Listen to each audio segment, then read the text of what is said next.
ನಾವೆಲ್ಲೋ ಒಂದು ಕಡೆ ದಾರಿ ತಪ್ತಾ ಇದ್ದೇವೆ ಅಂತ ಹೇಳಬೇಕಾಗಿದ್ರೆ ಅಪ್ಪ ಅಮ್ಮ ನೀನ್ ದಾರಿ ತಪ್ತಾ ಇದ್ದಿ, ಈ ತಪ್ಪುವಂತಹ ದಾರಿಯಿಂದ ಹೊರಗಡೆ ಬಾ ಅನ್ನುವಂತಹ ಆಲೋಚನೆಯನ್ನ ಕೊಡ್ತಾರೆ. ನಾವೇನ್ ಮಾಡ್ತೇವೆ, ನನಗೆ 16 ವರ್ಷ ಆಯ್ತು, 18 ವರ್ಷ ಆಯ್ತು, ಈ ದೇಶದ ಪ್ರಧಾನಿ ಯಾರು ಅಂತ ಹೇಳಿ ಡಿಸೈಡ್ ಮಾಡಬೇಕಾದಂತಹ ನನಗೆ ಹೇಳಲಿಕ್ಕೆ ನೀವು ಯಾರು ಅಂತ ಹೇಳಿ ಪ್ರಶ್ನೆಯನ್ನ ಮಾಡ್ತೇವೆ. ವಿದ್ಯಾರ್ಥಿಗಳೇ, ಪ್ರೀತಿ ಅಂತ ಹೇಳಿದ್ರೆ ಇದಲ್ಲ. ಪ್ರೀತಿ ಅಂತ ಹೇಳಿದ್ರೆ ಅಪ್ಪ ಅಮ್ಮ ರೀಚಾರ್ಜ್ ಮಾಡಿದ್ರೆ ಮಾತ್ರ ಪ್ರೀತಿ ಅಲ್ಲ. ಅಪ್ಪ ಅಮ್ಮ ಹೇಳಿದ್ದನ್ನೆಲ್ಲ ಕೊಡ್ತಾರೆ ಅಂತ ಹೇಳಿದ್ರೆ ಪ್ರೀತಿ ಅಲ್ಲ. ಸ್ವಾಮಿ ವಿವೇಕಾನಂದರು ಎಂತಹ ಪ್ರೀತಿ ಹೇಳ್ತಾರೆ ಅಂತ ಹೇಳಿದ್ರೆ ನಿಷ್ಕಲ್ಮಶವಾದಂತಹ ಪ್ರೀತಿಯನ್ನ ನೀವು ಎಲ್ಲರಿಗೂ ಕೊಡಬೇಕು. ಆದ್ರೆ ಇವತ್ತಿನ ಯುವಕರಿಗೆ ನಿಷ್ಕಲ್ಮಶವಾದಂತಹ ಪ್ರೀತಿಯನ್ನ ಅಪ್ಪ ಅಮ್ಮನಿಗೆ ಕೊಡ್ಲಿಕ್ಕೆ ಸಾಧ್ಯ ಆಗ್ತಾ ಇಲ್ಲ. ದೇಶಕ್ಕೇನು ಕೊಡ್ಲಿಕ್ಕೆ ಸಾಧ್ಯ? ರಾಷ್ಟ್ರವನ್ನ ನಿರ್ಮಾಣ ಮಾಡ್ಲಿಕ್ಕೆ ಹೇಗೆ ಸಾಧ್ಯ? ವಿಷಯದಿಂದ ಸ್ವಲ್ಪ ಹೊರಗಡೆ ಹೋಗಿ ನಾನು ನಿಮ್ಮ ಹತ್ರ ಎಲ್ಲರ ಹತ್ರ ಒಂದು ರಿಕ್ವೆಸ್ಟ್ ಮಾಡ್ತೇನೆ. ನಿಮ್ಮಲ್ಲೂ ಒಂದಷ್ಟು ಜನ ಈ ರೀತಿಯ ಮಕ್ಕಳು ಇದ್ದಿರಬಹುದು, ಇಲ್ಲ ಅಂತಿದ್ರೆ ಬಹಳ ಖುಷಿ.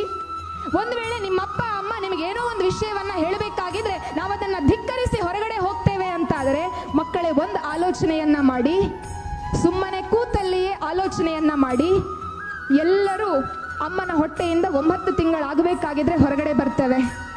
9 ತಿಂಗಳಿನಿಂದ ನಮಗೊಂದು 3-4 ವರ್ಷ ಆಗಬೇಕಾಗಿದ್ರೆ ನಾವು ರಾತ್ರಿ ನಿದ್ದೆ ಮಾಡೋದಿಲ್ಲ, ಪ್ರತಿ ಹೊತ್ತಿಗೂ ಹಠ ಮಾಡ್ತೇವೆ. ಏನೆಲ್ಲ ಹಠ ಮಾಡಿದ್ರು ಕೂಡ ಅಮ್ಮ ಬಹಳ ಪ್ರೀತಿಯಿಂದ ಮುಚ್ಚಟೆಯಿಂದ ನಮ್ಗೆ ಪ್ರೀತಿಯನ್ನ ಕೊಡ್ತಾಳೆ.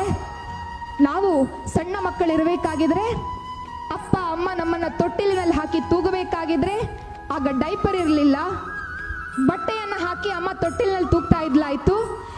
ನೀವು ಚಿಕ್ಕವರಿರ್ಬೇಕಾಗಿದ್ರೆ ಎಲ್ಲರನ್ನೂ ಸೇರಿಸಿ 1-2 ಎಲ್ಲವನ್ನ ತೊಟ್ಟಿಲಿನಲ್ಲೇ ಮಾಡ್ತಾ ಇದ್ವಿ.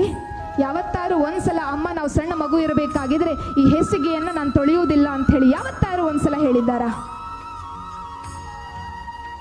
ಎಷ್ಟೇ ಹೇಸಿಗೆ ಮಾಡಿ ಹಾಕಿರಲಿ ಅದನ್ನ ತೊಳಿಲಿಕ್ಕೆ ಅಸಹ್ಯ ಅಮ್ಮ ಯಾವತ್ತೂ ಕೂಡ ಪಡ್ಲಿಲ್ಲ.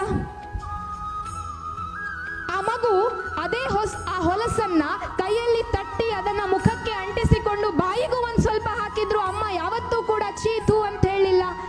ಅಂತಹ ಮಗು, ಹಲ್ಲು ಇರದೇ ಇರುವಂತಹ ಮಗು, ಬೊಚ್ಚು ಬಾಯಿಯಿಂದ ಅಗಲ ಮಾಡಿಕೊಂಡು ಅಮ್ಮ ಹತ್ರ ಬರಬೇಕಾಗಿದ್ರೆ ಹೊಲಸನ್ನ ಮಾಡಿ ಅದನ್ನ ತಟ್ಟಿಕೊಂಡು ಅಮ್ಮನನ್ನ ನಗ್ತಾ ನಗ್ತಾ ಕರಿಬೇಕಾಗಿದ್ರೆ ಅಮ್ಮ ಆ ಎಲ್ಲ ನೋವು, ಅಸಹ್ಯ, ಗಲೀಜು ಇವೆಲ್ಲವನ್ನ ಮರೆತು ಬಟ್ಟೆಯನ್ನ ತೊಳಿತಾ ಇದ್ಲು, ಮಕ್ಕಳನ್ನ ಕ್ಲೀನ್ ಮಾಡ್ತಾ ಇದ್ಲು. ವಿದ್ಯಾರ್ಥಿಗಳೇ, ಇವತ್ತು ನಮ್ಮ ಜೊತೆಗಿರುವಂತಹದ್ದು ಅದೇ ಅಮ್ಮ.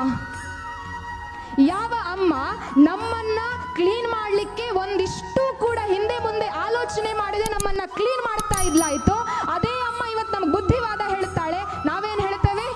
ನಿಕ್ದಾಲ ಗೊತ್ತಾ ಪೂಜ್ಯ, ನಿನಗೆ ಏನು ಅರ್ಥ ಆಗುವುದಿಲ್ಲ, ಮಾತಾಡ್ಬೇಡ ಅಮ್ಮ, ಸುಮ್ಮನೆ ಹೋಗು ಅಂತ ಹೇಳ್ತೇವೆ. ಪ್ರೀತಿ ಅಂತ ಹೇಳಿದ್ರೆ ಇದುವೆಯಾ? ನಾವು ಬದಲಾಗಬೇಕು.